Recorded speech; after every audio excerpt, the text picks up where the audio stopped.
If you need to know which quarterbacks and tight ends to count on for week 13 of the fantasy season, look no further. We've got you covered with our must starts and sits. Don't forget to click that subscribe button and the notification bell before you finish. Catch all our videos as soon as they drop. All right, as usual, we'll begin with a quarterback and our favorite must starts of the week. Chris, who you got this week?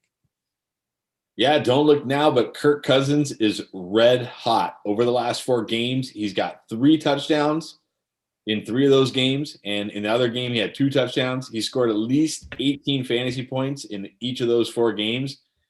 And not only that, last week he threw 3 touchdowns without Adam Thielen, who had been like his go-to red zone guy, and no Irv Smith. It didn't matter. He was still throwing touchdowns. And he even didn't have Dalvin Cook for a big portion of the game. Does not matter with him. And oh, by the way, they're playing Jacksonville this week. Should be no reason to be worried about Kirk Cousins at all. So if you're looking for a streaming option, go ahead, grab Kirk Cousins and start him with confidence. Yeah, I mentioned Cousins in the waiver wire video. 12 touchdowns and only 1 pick in the last 5 weeks. I think it's safe to say Captain Kirk is back, and just an absolutely smash spot. You got to trust him. So I'm going to go with a guy who completely let you down last week. I know going against Atlanta looked like a great spot. I don't know what was going on, but you know what? We're just going to skip past that and not worry about it, because Derek Carr now gets to face the Jets, which will solve all his problems. Honestly, that Atlanta defense has been much better under Raheem Morris, and so that was kind of a trap game for them. But still, I feel like a bounce back is coming. And if Josh Jacobs is either out or limited, well, really that just means they're going to have to pass the ball more. It's not as if they're going to be in come from behind mode, but still, I think Carr should have a pretty easy time. And you know what? There's actually a lot of matchups for quarterbacks this week I don't like. So Carr against the Jets, I feel he's up there in the top 12, conversation as far as fantasy quarterbacks. Yeah, it might be hard to trust Carr after he let us all down last week, but definitely poised for a bounce back this week. You should feel good. I mean, look at his game logs. He's had a lot of really, really good, solid games this year. So to me, last week, blip on the radar, fire him up with confidence again. All right, let's get to the must-sits. Who do you absolutely want to avoid at quarterback this week? I mean, it's got to be Matt Ryan, right? We just saw this 2 weeks ago. The exact same situation we're going to see this weekend. We just saw 2 weeks ago. Taysom Hill starting for the Saints. Matt Ryan going against a incredibly brutal Saints pass defense. And he may not have Julio Jones. And even if he does, how healthy is Julio Jones? How much is he going to play? So 2 weeks ago, we saw Julio Jones hobbled off the field, and that was it for Atlanta. Matt Ryan only got 7 fantasy points against the Saints 2 weeks ago. I don't know why you'd roll him out again this week thinking it's going to be different, because it probably won't be. It'll be more of the same. Do not start Matt Ryan if at all possible. Yeah, so much of his value is tied to Julio. And like I said, even if he does play this week, we don't know how healthy he's going to be. We've seen him leave, be completely ineffective at times this season. So just too risky. Don't do it. And speaking of risk, going to go with Justin Herbert, who had been rock solid all year until the last couple of weeks, starting to slow down with the yardage, but also Austin Eckler back. Well, guess what? That means we saw a different offense, and it was a lot of checkdowns, dump offs, and very low depth of target, which is not what we had seen. So when you couple that with the fact that you're going against the Patriots, which I know have given up a fair amount of yardage in general, but still not a good matchup. I don't think it happens for Herbert. Too much risk. I'd rather have a guy with a much easier matchup like the first 2 we mentioned.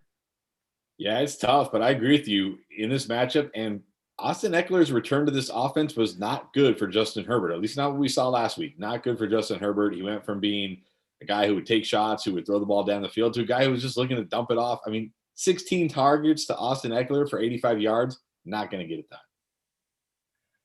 Absolutely. Okay, let's shift to tight ends, a position that so many people need help with. I mean, if you don't have Travis Kelce, you're struggling. But here's some guys we do have faith in. Who do you have as must start for week 13? I've got Eric Ebron as my must start. If you watch the game today or on Wednesday, Eric Ebron had 8 targets against Baltimore. Yeah, he had a couple drops, but you know what? Everybody on the Pittsburgh Steelers seemed to have a drop today. And the thing about Washington is, yeah, they haven't been great against wide receivers lately, but they really haven't been good against tight ends. And if you look at this offense with Big Ben, Big Ben is getting the ball out quicker than he ever has in his career, right? He's not a downfield passer anymore. This is Pittsburgh's running this short, quick passing attack, and that's really benefited Eric Ebron. And I think he's going to get another healthy dose of targets in this one this week. So go ahead and fire him up. Yeah, Ebron, again, it's easy to kind of forget about him with all the other quality receivers in that, that lineup. But Ebron has been pretty solid. He actually has been kind of opposite of what we expected from Ebron, what we know of him when he was, back with the Colts, where he caught all those touchdowns, but didn't have a whole lot of big yardage games. Well, now he's not touchdown dependent, which is kind of nice to see. So a really solid option there. And I'm going to go with a guy that I think is also solid. I know Evan Engram had a nice week in week 12, and he's been really good lately. A lot of you might be concerned because, Daniel Jones is out, at least for this week. We don't know how long with the hamstring issue. So you think, well, starting quarterback is gone. That's never good for the receivers.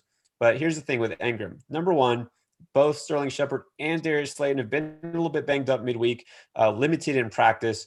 It doesn't mean that they'll miss the game, but still, that's something to keep your eye on. But also, backup quarterback is Colt McCoy. We saw him come in at the end of the game.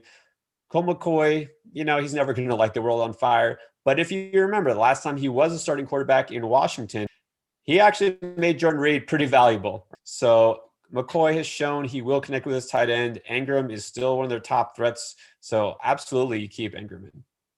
Yeah, definitely. Like you said, McCoy, he's going to look underneath for the check downs, which is going to be good for Evan Engram. And it's also why I kind of like Sterling Shepard this week as well, because I think those are the guys McCoy is going to lean on. There you go. I agree with that. All right. Who do we not like at tight end? Who's your first must sit? Yeah, I'm going with Jimmy Graham. I know he's had some games, he's caught some touchdowns, but a lot of those were with Nick Foles, not with Mitch Trubisky. And last week with Trubisky, only had 4 targets, was not really involved in the offense. Even when they were in garbage time and had to throw, he wasn't really getting involved in the offense. And now he's going against Detroit, and you might think, oh, Detroit, their defense is terrible. Yeah, it is terrible. But somehow they're the 4th best defense against tight ends. Don't ask me how, but they are. So bad matchup in an offense that now isn't really featuring him at all. Trubisky, he was just force feeding to Allen Robinson any chance he could, dumping it off to Montgomery. Not great for Jimmy Graham. You got to be super desperate if you're starting Jimmy Graham this week. Yeah, I mean, it's not as if the move from Foles to Trubisky is necessarily going to kill anyone's value, but Graham was really solid at the beginning of the year. He's dropped off, and you really can't trust him. So you've got to find somebody who could avoid getting you that 0 at the very least. And we can't say that with Graham anymore. So I'll go with a guy who also massively disappointed for a lot of reasons. First, it was production, then it was injury. Zach Ertz, it looks like he's finally coming back this week, and I don't care. I am not touching him. I'm not starting him, even if I've been stashing him all year, for a couple of reasons. First of all, somebody who's missed so much time, we don't know how much he's going to see the field. We don't know how much he's going to get targeted. But second of all, this Philly offense, if you've been paying attention, just hasn't looked good. All right. There's too many players that have been inconsistent. Goddard has been just fine. I don't think there's any reason they have to force the ball to Ertz. And actually, not a good matchup either. You talk about the Lions, not being a great pass defense, but really tough against tight ends. Well, Green Bay's kind of the same. There's no path to fantasy glory for a guy who's been out half the year on a shaky pass offense. I can wait at least another week, even if I've been holding on to him this long. Yeah, I agree. No need to rush him out. And Carson Wentz has really, really been forcing the ball to Dallas Goedert. It's hard to think that's going to change just because Ertz is back. So you can still roll out Dallas Goedert, and I agree. At least wait 1 week on Zach Ertz and see how many snaps he gets and see if he looks 100%. There you go. So if you have questions about other tight ends or quarterbacks, guys, catch us on Endgame Live Sunday morning, 2 hours before kickoff. We do it every single week. We answer all of your start sit questions. Whatever you got, throw it at us. If you have a question right now about anything, you can leave a comment here. Of course, don't forget to hit subscribe, catch all our videos as soon as they come out. All right. Thanks for watching and good luck.